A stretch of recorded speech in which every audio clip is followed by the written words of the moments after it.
L'invité de cette deuxième heure de Rien à cirer.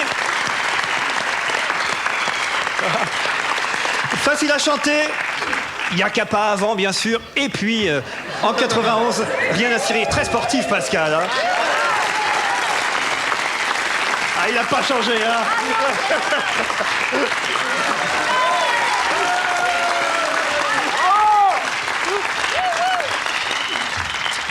Ce n'est pas la première fois, Pascal, que vous vous trouvez... On va se vous voyer, hein, c'est la règle entre l'invité et le meneur de jeu. Là, autre chose. Ah, moi, vous allez voir, je vais le vous voyer. C'est comme tu veux, Laurent.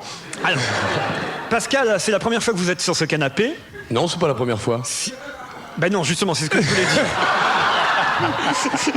C'est pas la première fois parce que, d'abord, vous faisiez les interviews des invités ici présents, ouais. Mais surtout parce qu'un jour, un invité n'est pas venu et c'est vous qui l'avez remplacé. Et on l'a fait pendant toute l'émission, ouais. Et on a avoué seulement à la fin. Vous vous souvenez qui c'était? Non, et vous? Non plus. Si, c'est Vincent Pérez. Ah oui, on avait fait une voix quelconque, puisque personne ne la connaît. À l'époque, personne ne connaissait sa voix. D'ailleurs, aujourd'hui... On a fait les yeux, mais à la radio, ça marchait pas mal, donc c'est bien. Mais il est venu depuis de Rien à cirer. Vous allez bien, monsieur Brunner? Oui, va bien. Il est un peu ému d'être là, parce que ça fait un drôle d'effet de retrouver cet endroit. Tout le monde est là, Anne Roumanoff est là, il n'a pas changé, toujours... toujours en rouge. Non, c'est vrai qu'elle est toujours aussi séduisante. Ah. Enfin un homme qui m'apprécie. Non, mais c'est pour rire, cette émission.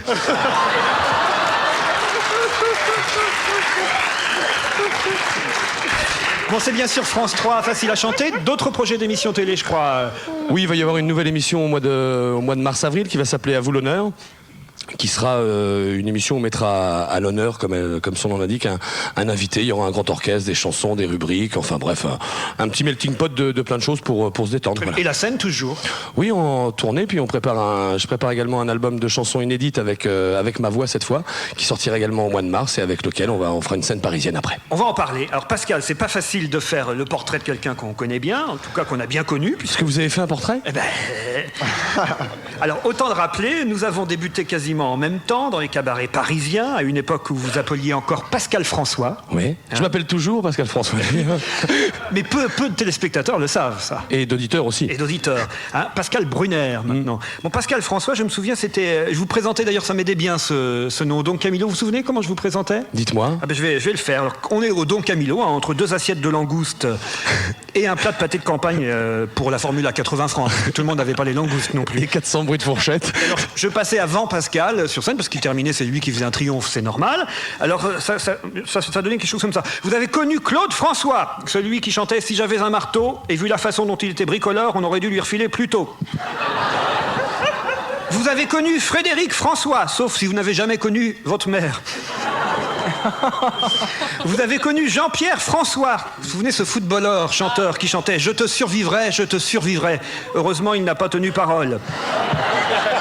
Et bien maintenant, voici quelqu'un capable de les imiter tous les trois et même beaucoup d'autres. Voici Pascal François. C'était ça. Oui. Ah, c'était une belle époque, hein, le cabaret. On faisait le Don Camillo rive gauche, le Don Camillo rive droite. Puis quand ça marchait pas, on n'avait qu'une envie, c'était de se jeter entre les deux rives. Faut dire qu'on en a entendu, hein, genre la vestiaire du Don Camillo, Colette, que vous connaissez. C'est Colette du Don Camillo. Voilà, parce qu'il imite même les gens qu'on connaît pas. Je fais très bien mon boucher, mais tout le monde s'en fout. Alors donc... Alors Colette, alors que la salle était bourrée un soir, et les clients aussi d'ailleurs, nous dit, alors qu'on arrivait nous plein d'espoir, ce soir faites court, les gens sont venus pour s'amuser. C'est vrai, oui. Hein? Mais c'est complètement vrai. C'est la même qui avait dit à Jean Raymond, un des premiers imitateurs qui nous présentait là-bas, Pascal, elle avait dit à Jean Raymond, ce soir ils sont très cons, Jean, ça va marcher pour vous. Ce qui est vachement encourageant quand même. Hein. C'est vous dire s'il faut avoir le moral pour faire ce métier quand même. C'est à cette époque, alors que j'entrais donc à France Inter et que je vous présentais à Claude Villers, que nous avons commencé à officier ensemble dans le Vrai-Faux journal. J'adorais écrire pour vous, il faut le dire Pascal, car j'ai toujours cru moi-même que j'aurais pu être imitateur. Oh, et alors là... Hélas, je ne pouvais pas être imitateur puisque je savais écrire.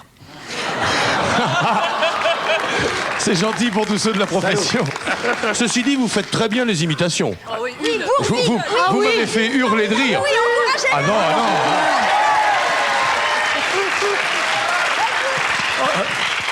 non. Pascal, vous exagérez. Non, et alors, là où vous excellez, Laurent... Oui, Pascal. Vous voyez, il arrive à me vous voyer. Hein. Bah oui, bah tu m'as dit, on se vous voit, on se vous voit. Ah non, on se voit. Vous, Giscard d'Estaing, quand vous...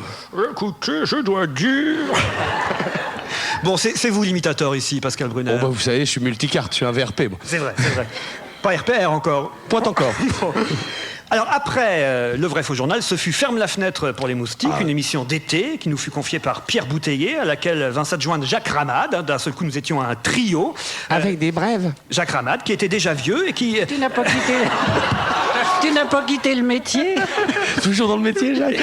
Et Jacques Ramade qui nous disait déjà, ça marchera jamais. C'est vrai. Ah oui. Tous les jours, c'est pas possible. C'était il y a 5 ans, vous vous rendez compte? Et tous les jours, il nous dit toujours, ça marchera jamais. Bon, non, faut pas faire ça. À ce trio estival venait déjà s'ajouter parfois Frédéric Lebon, on peut dire qu'il portait bien son nom, Lebon, et qui avait autant de succès que vous dans les voix féminines, sauf que pour lui, voix s'écrivait avec un X. Je peux le dire. Joli. Je peux le dire parce qu'à l'époque, vous étiez célibataire, Pascal.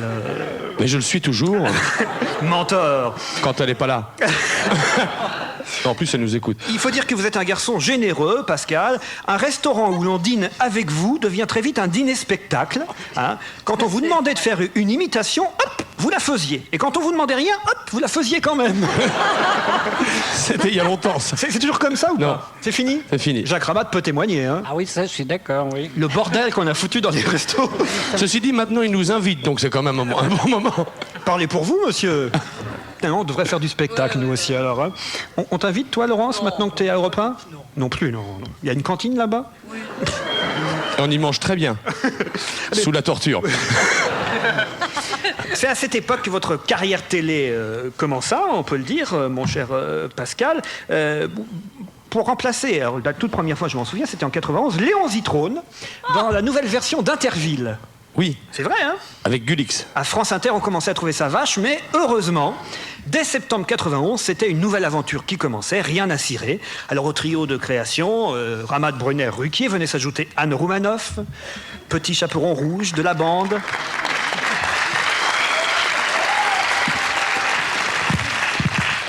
Qui campait avec le talent que l'on sait, les midinettes naïves, fans de Bruel et d'Hélène et les garçons, jusqu'à ce qu'on s'aperçoive qu'elle était vraiment une midinette naïve qui aimait Bruel et Hélène et les garçons.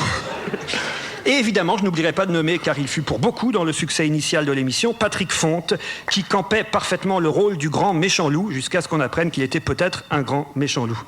Parlons plutôt des présents. Et parmi tout ce que vous avez pu apporter à l'émission, Pascal, on peut le dire, il y a notre pianiste, qui était votre pianiste, Richard Lornac.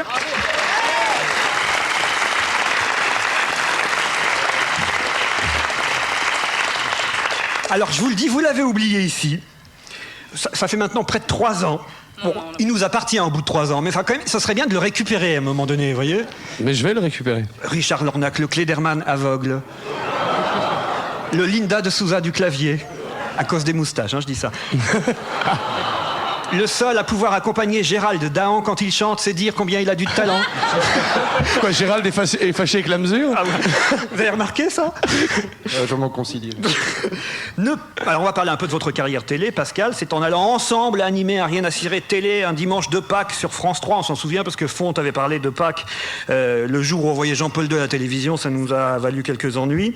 Que vous tombâtes définitivement amoureux des caméras et réciproquement, ce qui nous différencie d'ailleurs encore aujourd'hui, parce qu'on peut dire que je n'ai pas un visage télégénique et que vous n'avez pas un texte radiophonique. On fait pas la même chose. Et non, vous fûtes en tout cas le premier d'entre nous à comprendre qu'on ne pouvait pas dire la même chose à la télé qu'à la radio. Et c'est vrai que si je dis moi, attention, chers candidats, tous la main sur le boozer, parce que j'ai un mauvais anglais, hein, et ben tout de suite c'est plus la même émission. Ouais. Vous avez compris qu'on pouvait pas dire la même chose à la Bien radio sûr. qu'à la télé. Ouais, ça me paraît tellement logique en plus. Pourquoi ça? Parce qu'à la télé, quand on voit un œil, vous savez, la caméra vous regarde, elle regarde votre œil pétillant de malice, Laurent, et quand vous dites une méchanceté à la télé, ça se voit. À la radio, ça s'entend, mais on voit pas le visage des gens. C'est vrai, vous avez raison. Et là, mon œil, il est plein de malice ou de méchanceté? Non, il est plein de veut malice. dire que t'as un vrai visage de salaud. Oui, c'est ça. J'ai bien, Ça, c'est vous laissez dire ça. j'ai bien compris. En tout cas, bravo pour votre longévité sur France 3. Après, il n'y a qu'à pas facile à chanter. Si vous souhaitez aller sur TF1, un bon conseil, Pascal, ne changez rien. Non, j'ai envie de rester plus longtemps qu'une semaine à la vrai télé, moi. C'est vrai Ah. C'est fait déjà. Ça fait un moment, ouais. C'est fait depuis combien de temps? Facile à 3 ans. C'était une réplique facile parce que c'est fait depuis un moment quand même. Ouais. Non, Facile à 3 ans, on va continuer. Je sais pas si vous avez vu l'émission spéciale de Noël qui a battu et TF1 et France 2, donc on l'a pas vu, mais... Moi non plus. Moi non plus, mais enfin, on est ravis, puis on fait notre truc simplement, puis on se fout de tout ce que tout le monde dit. L'essentiel, c'est, comme me le disait... très récemment, Pierre Barou, qui a écrit beaucoup de chansons pour Yves Montand, peu importe les critiques, on ne pourra jamais nous retirer le plaisir qu'on a eu à le faire. Très bien. Bravo. Et de toute façon, quels que soient nos chemins qui se croiseront, j'en suis sûr encore, Pascal, sache bien une chose. Ah, tu me tutoies? Je suis ravi de te recevoir pour 2 raisons. Ma sympathie t'est éternelle et en cette période de fête de Noël, on peut le dire, ça va être ta fête, Pascal. Merci.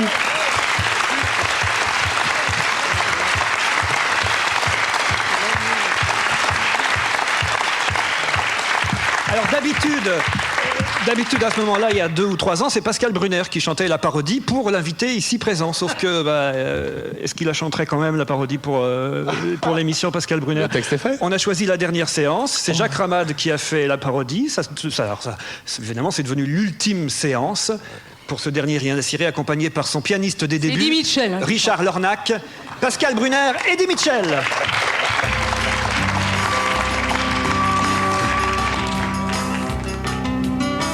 La lumière s'éteint déjà, la série est terminée. On va tirer le rideau après plus de 5 années. La maison de la radio va se trouver libérée, car c'est la dernière séance, car c'est la dernière séance. Oui, c'est vraiment fini, rien à cirer.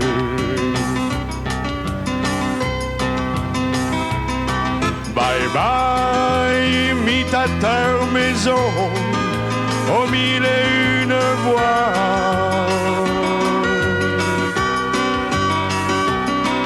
Bye bye, grâce à eux l'émission a su trouver sa voix, sa voix. Je me souviens, c'était hier, lorsque ça a commencé, un certain Pascal Brunner commençait à imiter. Ferme la fenêtre pour les moustiques, avec Ramade et Ruquier. Et ce fut sa première chance, ce fut la première séance, et le grand début de rien à cirer.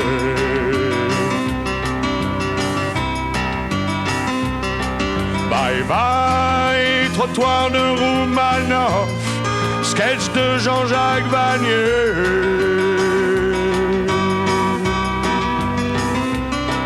Bye bye, les mots qui apostrophent, même s'ils sont outranciers.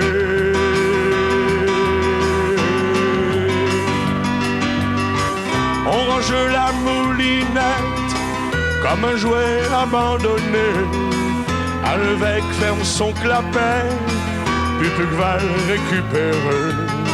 Richard Lornac fait la tête, il retourne chez Dorothée. Car c'est la dernière séance, car c'est la dernière séance, et c'est vraiment fini, rien à cirer.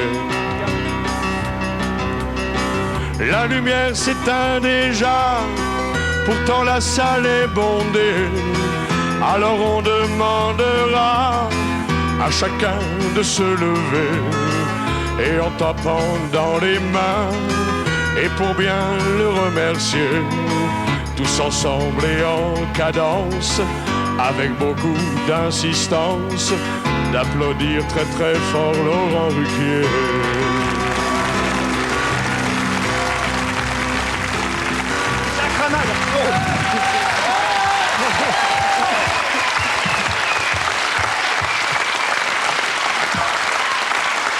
Non.